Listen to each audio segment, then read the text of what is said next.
మహబూబాబాద్ జిల్లా కలెక్టరేట్ ముందు బైఠాయించి ధర్నా నిర్వహించారు వరద బాధితులు.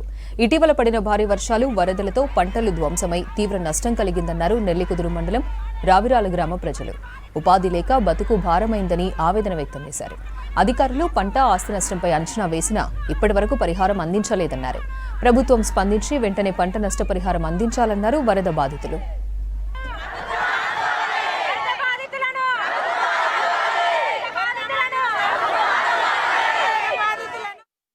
బాధితులం సార్. రావిరాల గ్రామంలో చెరువు కట్ట, కుంట కట్ట తెగిపోవడం వల్ల మాకు ఆస్తి నష్టం, పంట నష్టం, అన్ని నష్టాలు జరిగినాయి సార్. మాకు ఏదైనా కల్పించగలరు. మాకు అదేవిధంగా గొడ్లు, ఆటోస్, బైక్స్ అన్నీ కొట్టుకుపోయాయి సార్ వరదల్లో. సార్ అదేవిధంగా నష్టపరిహారం కల్పించండి సార్.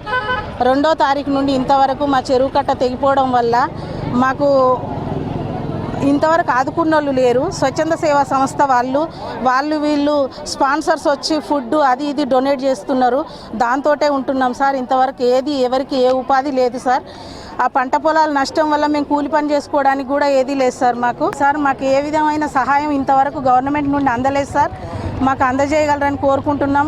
ఇదే ఇంకా సంవత్సరం వరకు మా ఊర్లో చెరువులో వాటర్ లేవు కాబట్టి మేము పొలాల పనులు చేసుకోలేకపోతాం సార్. అదేవిధంగా పొలాలు కూడా కొట్టుకుపోయినాయి. ఆ పొలం పనులు కూడా మేము చేసుకోవడానికి లేదు సార్. మాకు ఎట్లయినా ఉపాధి కల్పించాలని కలెక్టర్ గారిని కలవడానికి వచ్చాం సార్. ప్రభుత్వం నుండి ఇంతవరకు ఏ సహాయం అందలేదు సార్. మాకు సహాయం